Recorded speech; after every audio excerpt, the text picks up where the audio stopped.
마이바티스 마이바티스 주제 마지막 마이바티스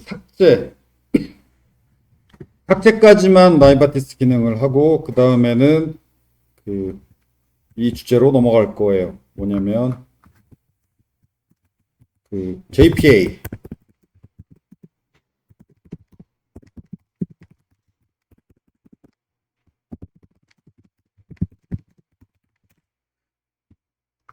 데이터베이스 프로그래밍 기술. 데이터베이스 프로그래밍 기술로 마이바티스하고 JPA 둘을 많이 써요. 마이바티스가 좀 옛날 기술, JPA가 좀 더 최신 기술. 이게 마지막 마이바티스 주제고, 그 다음 JPA로 넘어갈 거고, 그 다음에 또 뭐가 또 달아질 거냐면, 마이바티스는 옛날 기술이라서 마이바티스로 구현하는 것도 그냥 스프링 웹 MVC. 그래서 그 말은 뭐냐면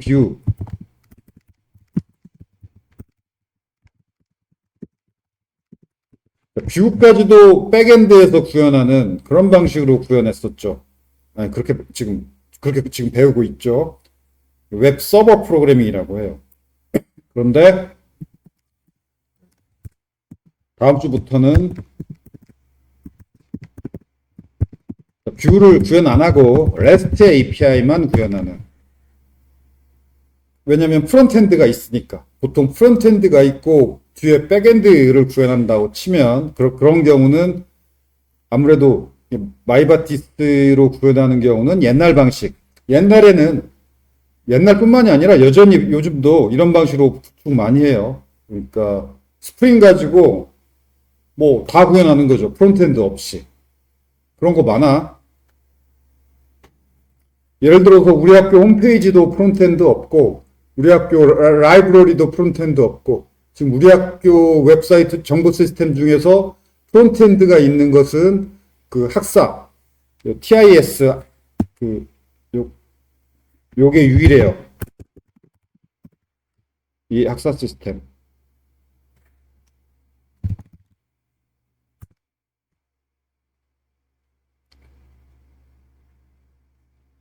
요 학사 시스템만 프론트엔드, 백엔드로 나뉘어요. 그리고 LMS도 아니고 이것도 백엔드 혼자 다 돌아가요. 자바스크는 약간 사용돼. 백엔드 위주예요. 그리고 라이브러리, 우리 학교 도서관, LMS, 그다음에 e커리어 센터 등등 거의 대부분의 시스템들이 우리 학교 다 백엔드예요. 백엔드 위주야. 프론트엔드 없고. 화면이 뷰죠. 이 뷰도 다 백엔드에서 만드는 방식이에요. 그리고 우리 학교에서 프론트엔드, 백엔드 나뉘는 건 이 학사 시스템, 이게 유일해요. 뿐만이 아니야. 여러분 풀제 가는 거 보면 요즘 이런 시스템들이 다 프론트엔드, 백엔드 그렇게 나뉘는 걸로 알고 있는데 예를 들어서 쿠팡 이게 프론트엔드, 백엔드 나뉘어서 이게 앞단이 프론트엔드인지 확인하는 방법은 뭐 눌러보면 돼. 메뉴 눌러가지고 이게 깜빡거리지 않으면은 프론트엔드예요. 근데 깜빡거리면 프론트엔드 아닌 거야. 예를 들어서 뭐 이렇게 프레시 눌러볼까? 여기 깜빡거리지. 여기 뭐 로켓 배송 눌렀을 때 여기 깜빡거리죠. 여기 뭐 이렇게 탭에서 이렇게 진척도가 표시가 되죠. 이거 백엔드 기술로 만들었다는 얘기예요. 물론 자바스크립트도 사용됐지만, 그러니까 완전히 백엔드 기술로만 화면 만드는 건 또 요즘 추세가 아니고, 아무튼 백엔드에서 뷰를 만들 때 거기에 자바스크립트도 사용되는 그런 방식인 거예요. 그런 웹사이트들이 더 많아요. 그래서 여러분들 IT 경진대 프로젝트 하는 거 보면 거의 대부분 이것만 이렇게 프론트엔드 개발자 플러스 백엔드 개발자 이렇게만 풀제 가더라고 대부분. 그래서 화면은 프론트엔드만 만들고 백엔드는 화면 안 만드는 식으로 같이 풀제 가던데 여러분 회사 가보면 안 그래요. 지금 우리가 배우고 있는 것처럼 백엔드에서 화면 만들어야 되는 이런 웹사이트도 어떻게 보면 더 많고, 완전히 화면을 백엔드에서 화면은 안 만들고 프론트엔드가 따로 완전히 따로 있는 그런 웹사이트들, 여러분이 아는 웹사이트 중에 거의 없어. 여전히 화면 상당 부분 백엔드에서 만들어요. 그래서 이거 공부해야 돼. 그러면 여러분들이 왜 이렇게 프론트엔드, 백엔드 이렇게 나눠서 풀잭하는 것만 IT 경진대 하는지 그 이유는 내가 진작에 가요. 왜냐면 인강 들어보면 다 이거거든. 인강 들어보면 이렇게 인강을 하는 게 대다수고 요런 옛날 기술로 인강은 잘 안 해요. 왜 그러냐면은 요런 기술로 개발을 하는 개발자들이 대다수는 아니지만 이런 식으로 개발하는 개발자들이 인강을 많이 만들어요. 그리고 옛날 기술로 풀제가는 개발자들은 인강 거의 안 하더라고. 왜 그런지 모르겠어. 그 이유는. 근데 그렇더라고. 오해하지 마. 그래서 지금 우리가 배우는 것처럼 지금 이렇게 백엔드 스프링에서 컨트롤러까지만 만드는 게 아니라 CSS 서식도 구현하고 칸만.css 타임리프 뷰도 구현하죠. 이거 회사 가면 이렇게 웹 MVC 그러니까 백엔드에서 모델, 뷰, 컨트롤러 클래스만 구현하는 게 아니라 이렇게 뷰도 구현하는 일 많아요. 공부하기 바라고. 즉 프론트엔드 없이 지금 우리가 하고 있는 거 뭐 검색, 등록, 수정, 삭제 이런 정도는 당연히 기본적으로 구현할 수 있어야 되고 그래서 뭐 거의 몇 주 안 남았으니까 나머지는 다음 주부터는 JPA 데이터베이스 프로그래밍 기술, 그 다음에 REST API 뷰를 안 만들고 프론트엔드가 앞에 있다고 치고 백엔드 만드는 이 기술을 강의를 할 거예요. 다음 주부터는 주제가 확 달라져. 오케이. 그리고 지금까지 주로 배운 내용이 이거, 그러니까 어떻게 보면 지금 10주차죠. 10주차까지 배운 내용이 이거였는데 아마도 여러분 회사 가면은 이런 기술로 풀잭할 일이 내 생각에는 좀 더 많을 거야. 그래서 옛날 기술로 10주 한 거고 나머지 5주는 요 기술로 하는 거예요. 아마도 내 생각에는 여러분 회사 가면 이게 더 많을 거예요. 우리 학교만 해도 그렇고.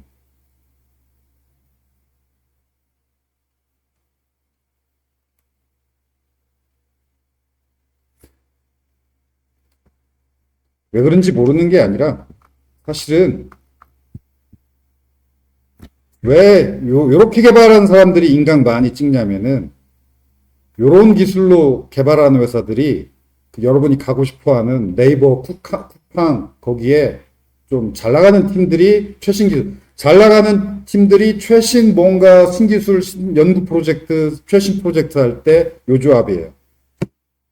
그리고 여러분이 아마 취업하면 이렇게 기술로 개발할 확률이 좀 낮은 이유가 이렇게 개발하는 회사 팀은 뭐랄까 굉장히 잘 나가는 회사에 영웅 많은 팀이에요.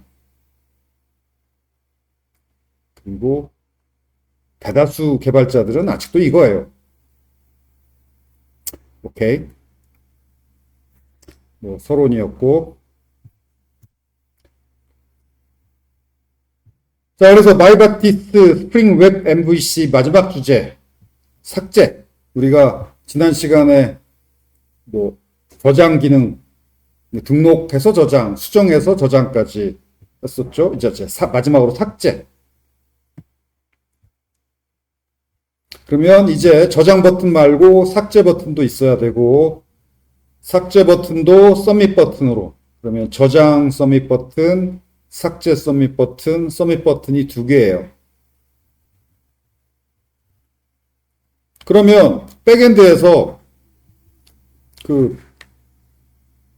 저장 버튼이 눌려졌는지 삭제 버튼이 눌려졌는지 구별을 해야 돼. 왜냐면 둘 다 똑같이 서밋 버튼이니까 저장을 눌러도 백엔드에 서밋, 백엔드가 아니구나. 서버에 서밋 되고 삭제를 눌러도 서밋 되니까 둘 다 똑같은 URL로 포스트 요청하게 돼요. 그러면 어떻게 구별하느냐? 리퀘스트 파라메터를 보고 구별을 해요. 여기 버튼, 서밋 버튼이 여러 개면 네임 밸류를 적어주어야 해요. 네임 뭐뭐뭐 밸류 뭐뭐뭐 네임은 똑같이 적어줘야 되고 CMD나 뭐 네임 꼭 CMD라고 안 해도 다른 이름이어도 되는데 아무튼 이름은 같아야 되고 밸류에서 이제 이게 저장 버튼이다 삭제 버튼이다 밸류로 구별하면 돼요. 그러면 이 버튼이 눌려지면 그 버튼의 name과 value가 리퀘스트 파라메터에 포함되어 있어요. 눌려진 버튼의 name value가. 리퀘스트 파라메터를 보면 어떤 버튼이 눌려졌는지 알 수가 있다. 그리고 삭제하시겠습니까? 라고 물어봐야지. 그건 이렇게 간단하게 이거 넣어주면 돼요. 이건 자바스크립트 코드야. 그래서 버튼이 클릭되자마자 자바스크립트 코드로 confirm 대화 상자가 뜨게 돼요. 그 다음에 thif 지시자 이거 지난 시간에 배웠죠. 그 등록화면에 학생 등록 화면에서는 학생 등록 혹은 학생 수정 이렇게 출력하기 위해서 이거 사용했었지. 삭제 버튼에도 똑같이 이거 사용할 거예요. 왜냐하면 등록 화면에서는 삭제 버튼이 필요 없으니까 수정 화면에만 삭제 버튼이 있어야죠. 요 confirm 삭제할 수 있겠습니까? 간단히 이것만 넣어주면 돼요. 이것만 딱 넣어주면 돼. 그럼 이 버튼이 눌려지자마자 삭제하시겠습니까? 라고 물어보고 거기서 OK 누르면은 삭제 버튼 누른 게 계속 진행이 되고 확인 버튼 누르면 서밋이 된다는 얘기죠. 취소 버튼 누르면 그냥 전체가 취소, 아무 일도 일어나지 않아요.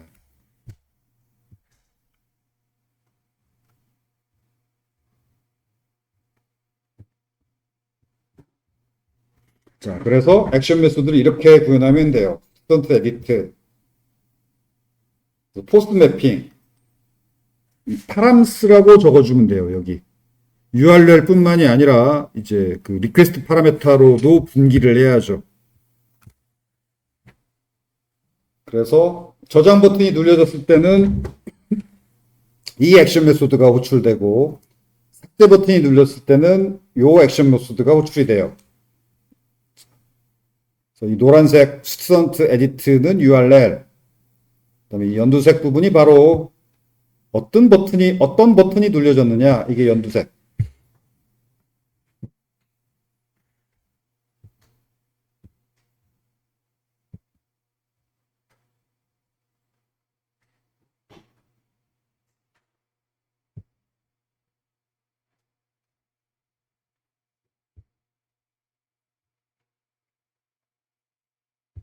그다음에 이 내용을 이해하는 게 좋은데 학생 삭제 버튼을 눌렀는데 삭제하는 게 성공했다.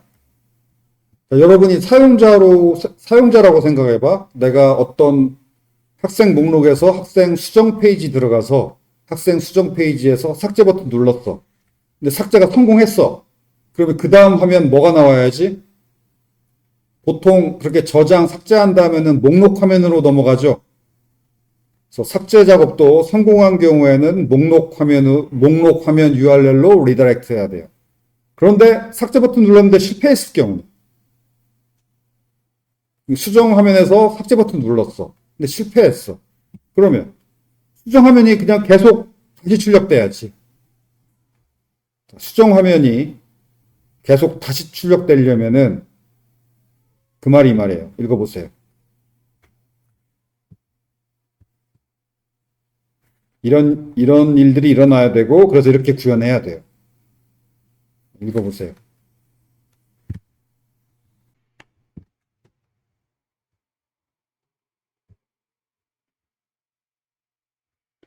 자, 오케이. 자, 구현하고 실행해 본 다음에 다시 또 설명을 합시다.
자, 봅시다.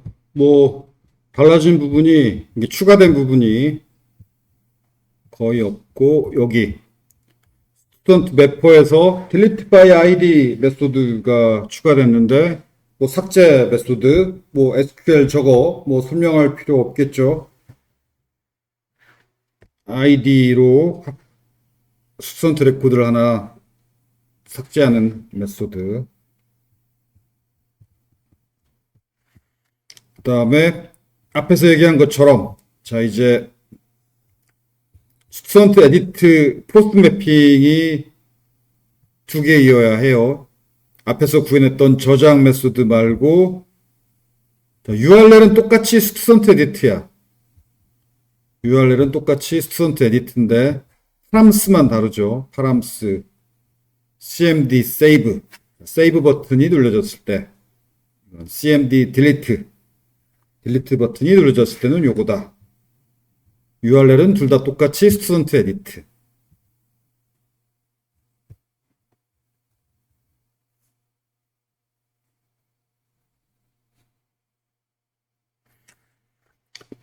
그리고 여기도 지금 저장할 때도 마찬가지인데 저장하다가 뭔가 에러가 발생하면 캐치로 넘어가죠. 자, 캐치로 넘어가면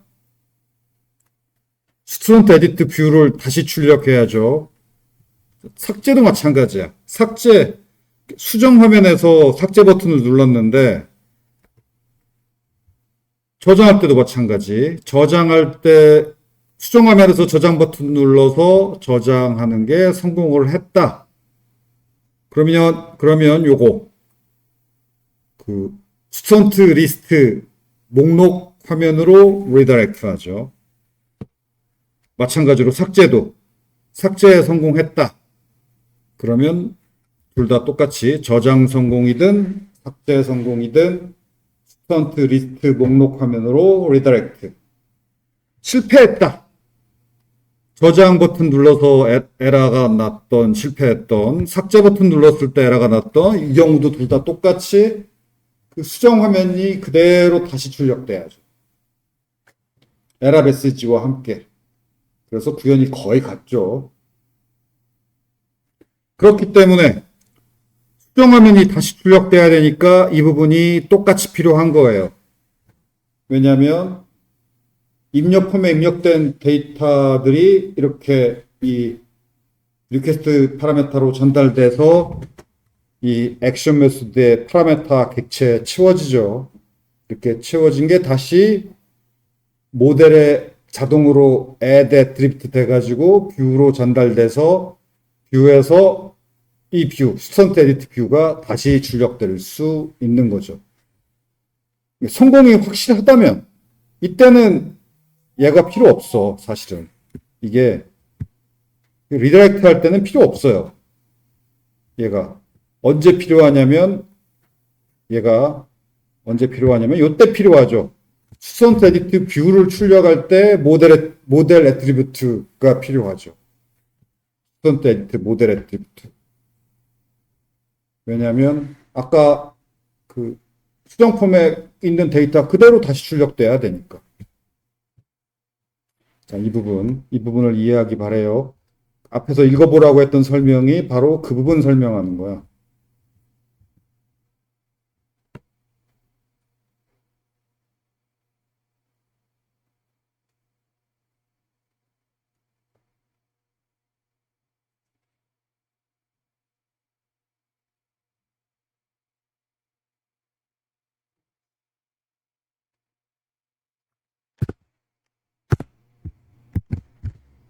삭제 실패한 경우에도 그 스튜던트 에디트 뷰가 다시 실패한 경우에도 스튜던트 에디트 뷰가 다시 출력돼야 되고 이때 출력될 때 인풋 태그에 값들이 채워진 상태로 출력돼야 되죠.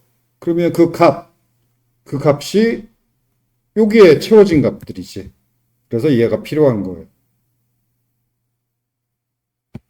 그리고 에러 메시지도 출력돼야죠. 삭제에 실패한 경우에도 에러 메시지가 출력돼야죠. 삭제에 실패했다는 에러. 그러려면은 그 에러 메시지를 채워서 출력하는 바인딩 리절트 객체도 여전히 필요하고. 그래서 이게 삭제인 경우에도 이게 있는 거예요. 이 부분 때문에. 좀 어려운 내용인데 잘 이해하기 바라고 넘어갑시다. 자, 그래서 실행해 보면 이렇게 삭제에 성공하면은 목록 화면으로 그냥 리다이렉트. 그 다음에 첫 번째 레코드를 삭제하려고 하면 이건 실패예요. 어? 네. 첫 번째 레코드를 삭제하려고 하면 이렇게 실패예요. 실패한 경우는 이렇게 여기 에러 메시지가 출력되고 이 화면이 다시 출력됐죠. 다시 출력된 이유가 방금 얘기한 이 부분. 다시 출력되기 위해서 요게 필요한 거예요.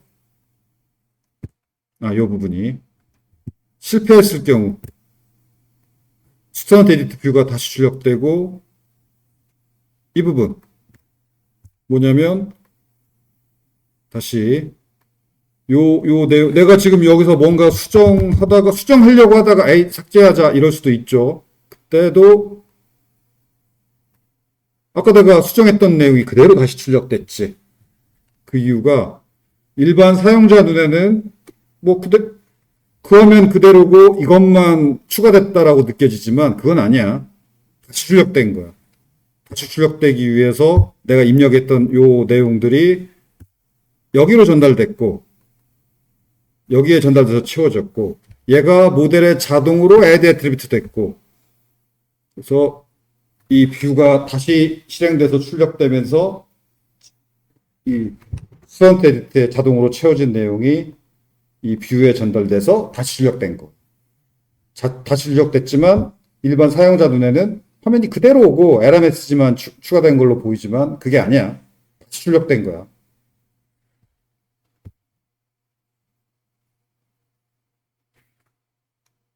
좀 어려운 내용이지만 잘 이해하기 바라고.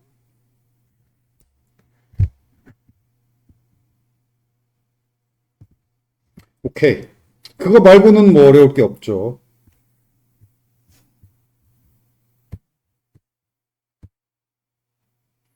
그 다음에 여기서 왜 삭제가 안 되고 에러가 나냐면 이게 foreign key constraint예요. 부록에 있어요. 지금 여기 이 경우도 에러 메시지를 봐야 되는데 콘솔 창에 여기 캐치해 버렸기 때문에 여기 에러 메시지가 콘솔 창에 출력이 안 됐다.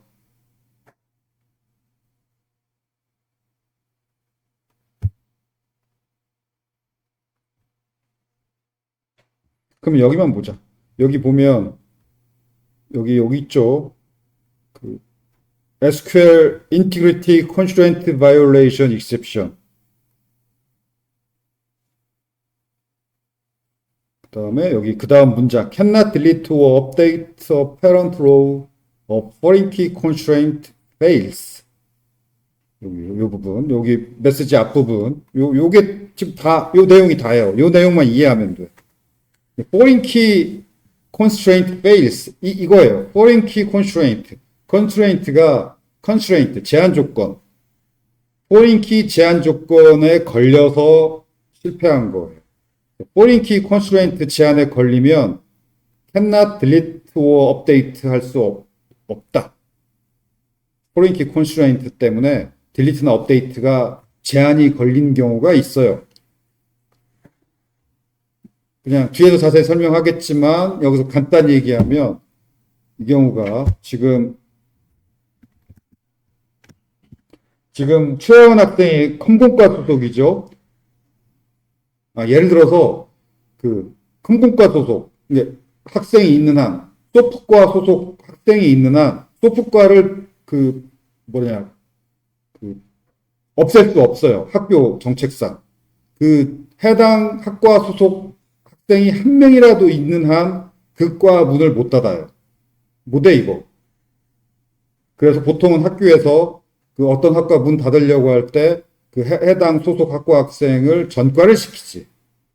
전과시켜서 해당 학과 소속 학생을 싹 다 없게 한 다음에 보통 문을, 그 과를 없애요. DB도 똑같은 개념이야. 이 foreign key constraint. 지금 디파트먼트 아이디가 foreign key죠. 디파트먼트 아이디 소속 학생이 있는 한 디파트먼트 레코드를 삭제하려면은 에러가 나요. 근데 이 경우는 디파트먼트를 삭제하려고 한 게 아니라 학생을 삭제하려고 한 거지. 이 경우는 수강 신청 때문이야. 이 해당 학생의 수강 신청 내역이 있는 한 그 수강 신청 테이블에도 foreign key가 있어요. 그 foreign key가 학생을 가리켜. 수강 신청 내역이 있는 한 포린키, 스튜던트 아이디 포린키가 이 최하은 학생을 가리키는 수강 신청 내역이 있는 한 최하은 학생 레코드를 삭제 못한다라는 에러예요. 오케이, 그 정도로만 얘기하고 넘어갑시다.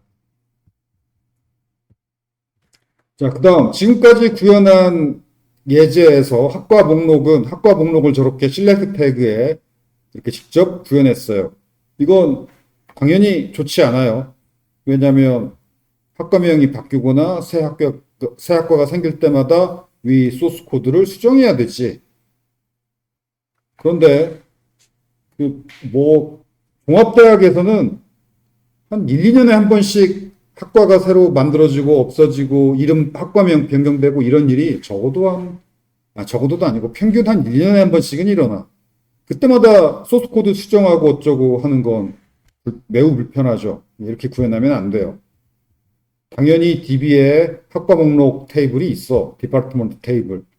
여기에서 조회해가지고 학과 목록 옵션 태그들을 출력을 해야죠. 그렇게 그 부분을 수정합시다.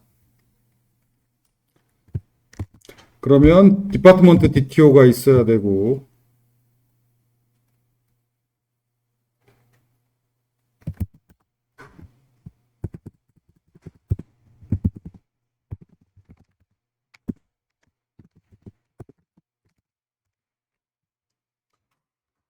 그다음에 학과 목록 전체를 조회하기 위해서 디파트먼트 매퍼도 있어야 되고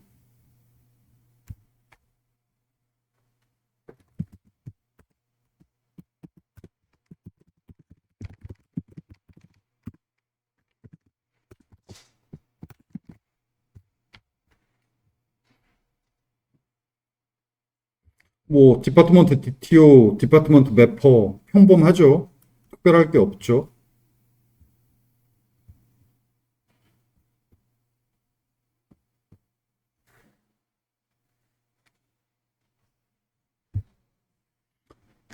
그러면 이제 스튜던트 컨트롤러에서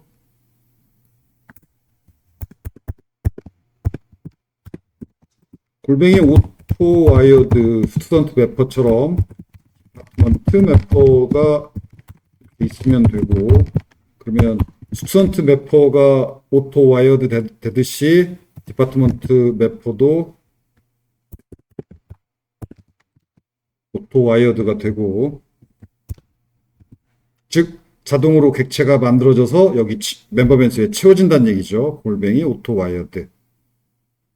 자, 그리고 스튜던트 에디트 뷰를 출력할 때 스튜던트 에디트 뷰에 이제 학과 목록 데이터가 전달돼 가야 돼요.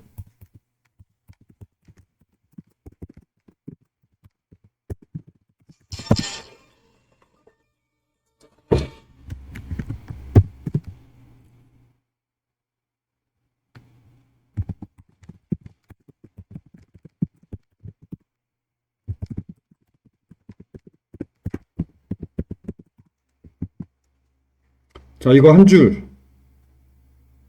모델 애트리뷰트 이름은 뭐 학과 목록이니까 디파트먼트 정도면 되겠고 값은 디파트먼트 매퍼 find all 전체 학과 목록이죠. 학과 목록. 그게 언제 필요하냐면 스튜던트 에디트 뷰를 출력할 때마다 필요하죠. 그러니까 스튜던트 에디트 뷰를 출력할 때마다 필요하니까 여기도 필요하고 여기도 스튜던트 에디트 뷰를 출력하는 곳이죠. 여기도 필요하고 여기도 리턴 스튜던트 에디트 이 말은 스튜던트 에디트 뷰를 출력한다는 말이죠. 스튜던트 에디트 뷰에 디파트먼트 소속 학과 목록이 필요하죠. 여기도 필요하고 여기도 스튜던트 에디트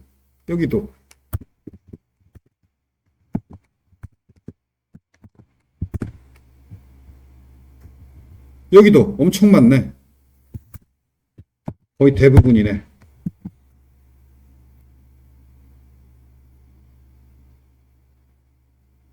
리턴 스튜던트 슬래시 에디트 이 말이 스튜던트 에디트 뷰를 출력한다라는 거죠.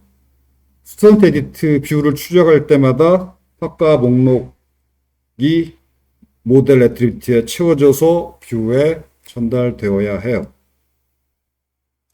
자, 그러면 그걸 전달받아서 자, 스튜던트 에디트에서 자, 이제 여기 이렇게 학과 목록을 이렇게 직접 입력해버리면 안 되고 이런 걸 하드 코딩했다라고 얘기해요. 하드 코딩했단 말이 뭔 말이냐면 하드, 소프트웨어 반대말이죠. 딱딱하게 코딩했다. 그 말은 데이터를 소스 코드에 코딩하는 것을 구현해버리는 것을 데이터를 로직이 아니라 데이터를 그걸 하드 코딩했다라고 표현해요. 수정하기 힘들게 코딩해버렸다라는 뜻이에요. 데이터는 자주 변경되는데 변경되는 데이터는 DB에 있어야지. 왜 소스 코드에 데이터를 입력해? 데이터는 DB에. 데이터를 출력할 거라면 DB에서 조회해서 출력해야지. 일단 디파트먼트라는 모델 애트리뷰트가 전달돼 오니까 그걸 여기서 목록을 출력하면 되는데 목록 출력하는 방법은 배웠죠. 이거예요. tr 태그 여러 개 출력할 때 요거였잖아. tr th 콜론 each 요거 그대로 사용하면 돼. 여기 st 이게 모델 애트리뷰트 이름.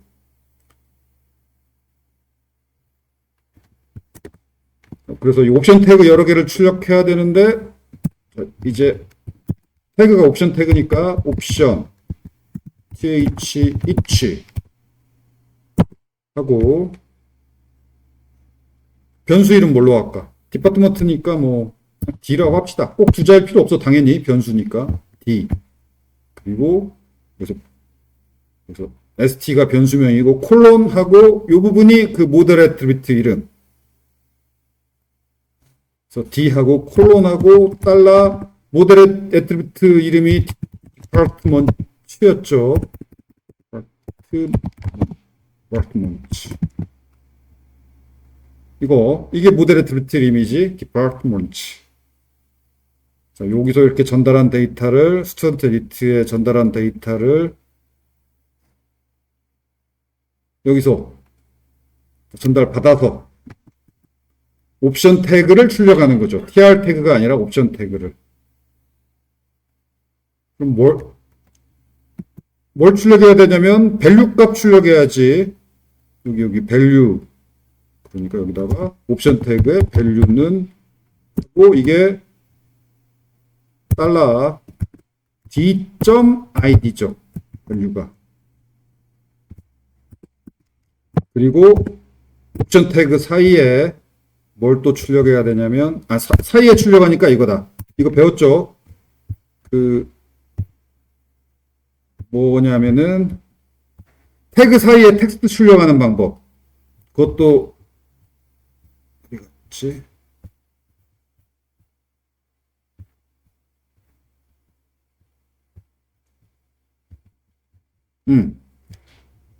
여기 td 태그 사이에 이렇게 텍스트 출력하는 방법이 저거죠. th 콜론 텍스트 저거지. 요거 쓰면 돼요. th 콜론 텍스트 해놓고 태그 사이에 출력을 할 값은 d. 학과명인데 이 속성명이 뭐인지는 이게 디파트먼트 DTO의 속성명이죠. 디파트먼트 DTO의 학과명 속성명이 그냥 네임이네. 짧은 학과명은 short name, name 아니면 short name. short name으로 합시다. 단축명 출력되게. 그럼 이제 소프트웨어 공학과 이렇게 출력 안 되고 소프 컴공 이렇게 출력되겠죠? 단축명이니까. 이게 다지 뭐. 오케이.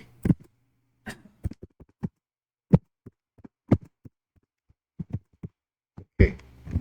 그러니까 이제 얘는 필요 없고 이게 출력되니까.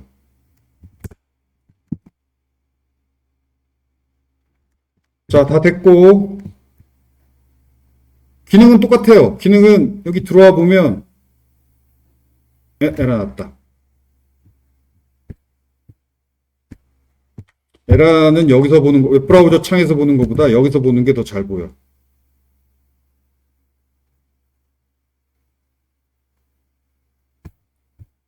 에라는 제일 아래 루트 코즈를 봐야 돼요. 루트 코즈. 아니, 코스드 바이를 봐야 돼요. 제일 아래. number format exception, d.id. d.id number format exception.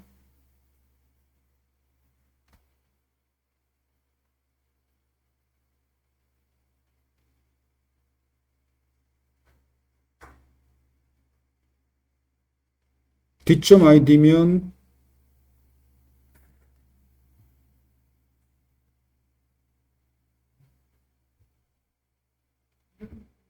응? 봐, 어디 갔어? 실렉트 태그. 여기 있다. 아, 이건 안 적었다. th 콜론을 안 붙였다. 요런 걸, 요렇게 타임리프 기능이죠. 요런 기능을 쓰려면은 th 콜론을 꼭 붙여줘야 돼요. th 콜론. 타임리프 기능을 사용할 때는 앞에 th 콜론 적두어가 꼭 붙어야 돼요.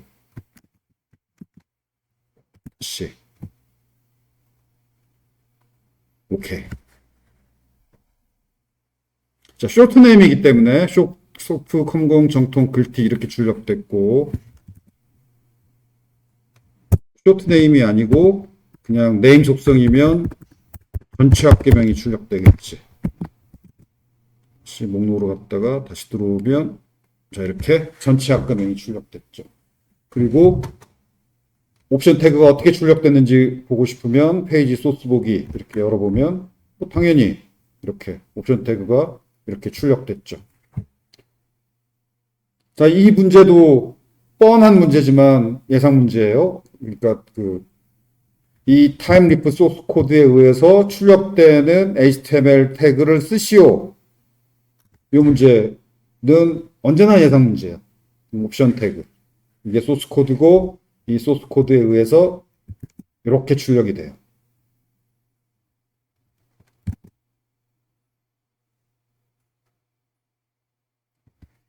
자, 그래서 아까 수업 시작할 때도 얘기했지만 이런 뷰를 구현해서 이렇게 화면까지 백엔드에서 구현하는 거 이거 여러분 프론트엔드 백엔드 프로젝트만 하면 이런 뷰 구현할 일이 없는데 그거 오해하지 마. 회사 가면 필요해요.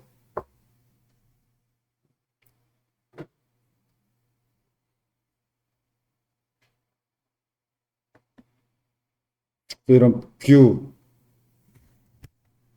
뷰까지 당연히 스프링으로 구현할 수 있어야 돼요. 오케이. 그래서 등록 수정 삭제 기능까지 우리가 살펴봤고 그 다음에 학과 목록 DB에서 조회해서 출력하는 것까지 살펴봤고 요 소스 코드에 의해서 이런 옵션 태그들이 이렇게 출력된다라는 거. 아, 실렉티드가 빠졌네. 읽어보기 바라고. 부록 외래키 제약 조건. 여기 이 그림에서 요 스턴트 테이블에서 디파트먼트 아이디가 외래키예요. 포린 키. 디파트먼트 이 레코드를 하나 가리키죠. 마찬가지로 여기 수강 테이블에 스턴트 아이디가 포린 키야. 그래서 아까 학생 레코드 삭제가 안 되는 건 이 수강 테이블에 스턴트 아이디 포린 키가 있어서 수강 내역이 있는 학생은 삭제 못해요. 이게 DB의 포린 키 제약 조건이에요. 마찬가지로 소속 학과를 이해하면 여러분이 이해하기 쉬울 거예요. 소속 학과 학생이 한 명이라도 있는 소프 소속 학과 학생이 한 명이라도 있는 상황에서 소프트웨어공학과 레코드 삭제 못해요. 이게 foreign key constraint예요. 그리고 foreign key 제약 조건 설정 MySQL에서 이 화면에서 설정하면 되고.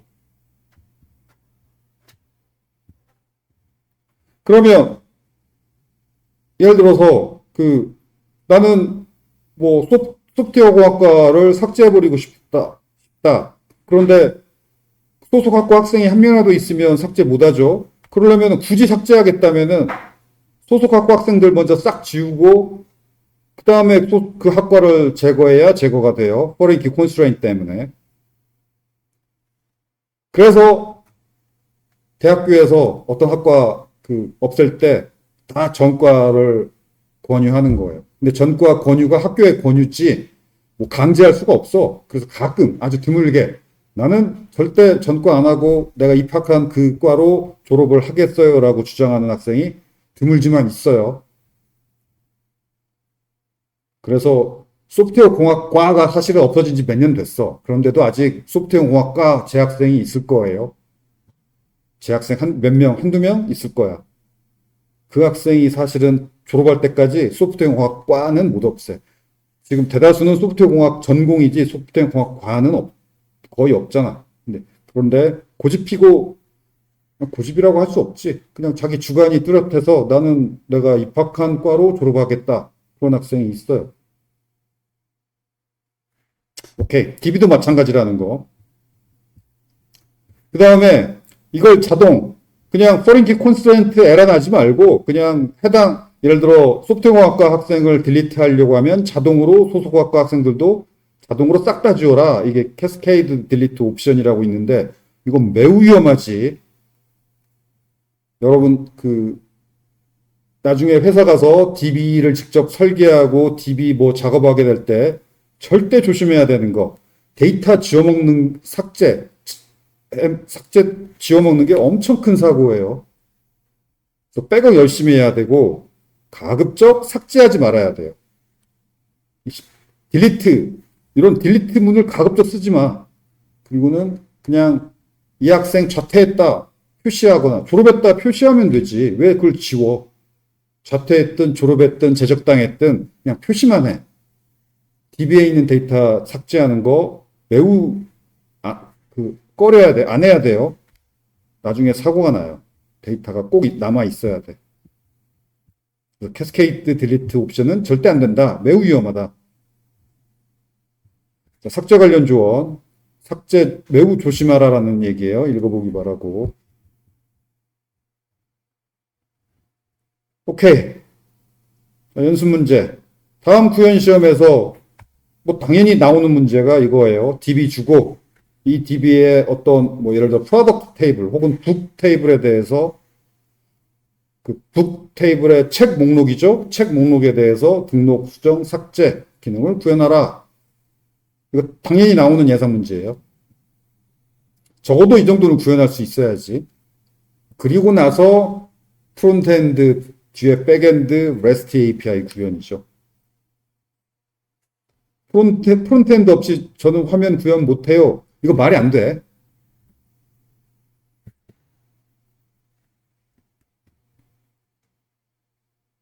인강에 속지 마요. 여전히 여러분 회사 가면 스프링만 가지고 등록, 수정, 삭제 구현할 일 많아요. 프론트엔드 없이 구현하는 경우도 꽤 많아요. 그리고 어떤 경우도 있냐면 프론트엔드가 있더라도 프론트엔드 개발자 안 붙여주고 네가 구현해 라고 시키는 경우도 많아요. 네가 그러니까 사장 마인드가 이거. 너도 개발자 아니야. 너는 프론트엔드 개발 못한다는 게 말이 돼? 이렇게 주장하는 거예요.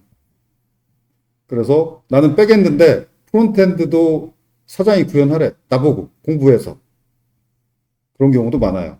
그래서 아무리 스프링 개발자가 내 주 진로지만 리액트는 너무 어렵고 Vue.js 정도는 간단하게 구현할 수 있어야 돼요. 그래서 회사 가면 스프링만 가지고 등록, 수정, 삭제 구현할 일도 있고 나는 프론트엔드 개발자 아닌데도 프론트엔드 내가 간단하게라도 구현해서 등록, 수정, 삭제 구현할 일도 있고 그런 게 많지. 아주 프론트엔드 전문 개발자랑 한 팀을 이뤄가지고 같이 나는 백엔드만 구현하고 프론트엔드는 프론트엔드 개발자 따로 있고 이런 경우가 회사 가면 드물어 사실은. 그건 아주 돈 많은 유명 대기업, IT 대기업만 그렇게 역할이 분명히 나눠져 있어요. 프론트엔드 개발자 팀, 백엔드 개발자 팀 그렇게 나누는 경우는 큰 대기업이야. 오케이.